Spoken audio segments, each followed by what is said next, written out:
after a long, heartfelt lunch with a friend, doesn't it feel good when she follows up with a text like, "Hey, I had a great time today"? Or when when you're explaining your day to a spouse and they follow up with more questions to learn?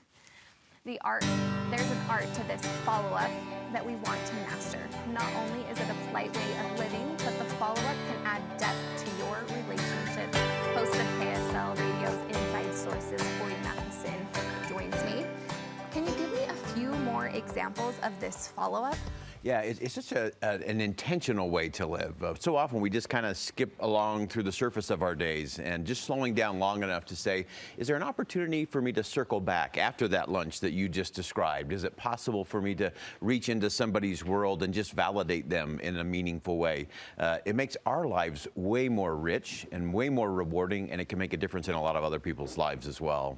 I love it. It's this rich, rewarding. I love that you said being present. You're being here. I love that. When it comes to being a master, how do we become a master at following up? Well, I think the first thing you have to do is just be quick to observe. There are things coming across our path every single day, and whether it's noticing something that maybe someone's posted on their social media feed, or maybe it's just passing someone in the hallway at work or at the grocery store, and you just notice either something's going really well for them, or maybe they're having one of those hard days, and you can just kind of sense they're a little sideways.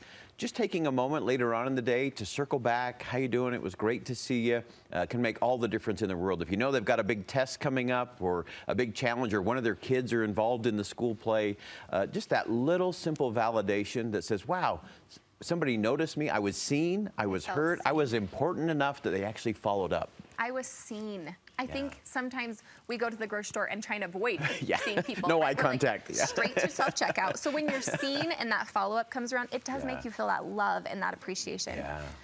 What about, this one actually surprised me. In this digital age we live in, you say writing a hand letter. Yeah, there's nothing more powerful than a handwritten note. And just think about it. Just think of all the things that you actually save. It's not a voicemail, it's not an email, it's not a text message. The things that you keep in your closet, in your boxes, in your really important spaces, usually a handwritten letter from somebody who made a difference in your life.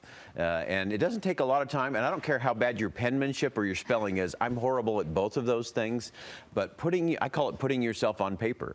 Just put yourself on paper, and whether it's, again, just a follow-up from a meeting or a lunch, or congratulating someone in a different way. It's easy to send a text, and that's good. It's effective. It's efficient, but not always the most effective. And so learning to just slow down, a handwritten note. I actually have my son, who's 20 now. He's taken that to a whole new extreme. He actually has a wax stamp that he uses on his letters, so it feels like it's coming out of the 1800s. But it just sends that message that you're so important to me.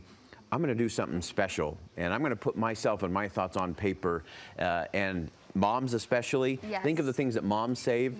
It's usually one of those crayon handwritten notes from one of your children. It's that handwriting. It's that handwriting because it is you. And you can think of your grandma's penmanship and you exactly know where it is. I think of my mom's penmanship. I know exactly what it is in my mind. And I don't want to lose that in our digital age. So you saying handwriting, I think that is so special to take that extra effort to pull out the pen and paper and write your thoughts down. It also causes you to be more focused on that person. There's something different when you're doing it handwritten than if you're doing it on a keyboard or on your phone.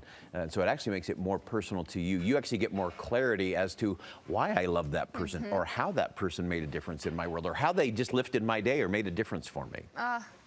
What about asking follow-up questions? I think this is a real lost art in the world today. We often skim across the surface of our conversations. The people who I notice who really get it are the people who, one, are wholly present. They're totally there for you. And usually the best way you can tell is if they ask a good follow-up question. If you're listening closely enough that you're going to say, tell me more about that, or wow, that's really intriguing to me, or I haven't thought of it that way, tell me more. Giving people that chance for a specific follow-up question sends that same message. I'm listening, I'm getting it, and it's important to me because I want to learn more. It kind of goes back to that spouse connection in the beginning when you're telling about your day and you're unloading. If your spouse is present, if your friend is present, and they're listening, it makes you feel like you're validated. It makes you feel like they're listening. And then it comes down to that genuine love of just, I see you, I want to hear you, tell me more. Yeah, being seen and deeply seeing each other is a big part of the connection we're losing in the digital age. Yes. Okay, lastly, a challenge. Scroll different. So this is something everybody can do today. So we do use our digital. It can make us very efficient. Today I want you to do it and become a little more effective. So when you're in the line at the grocery store or you're waiting to pick up the kids at carpool, rather than just scrolling through your social media or going through your news feed, scroll through your contact list. And when you come to somebody whose name jumps out at you, or maybe someone you haven't been connected with for a while or lost touch with, send them a text. I was thinking of you today, or your name popped up on my screen as I was sitting here waiting for my kids. It will change their day and it will transform your day as well. Who doesn't love to feel seen? Who doesn't love to have a happy surprise like that? Yeah. What an impactful statement. I love that. Taking that challenge to follow up, taking that challenge to scroll differently. Yeah. We're doing it. Let's do it. Thank you so much, Boyd.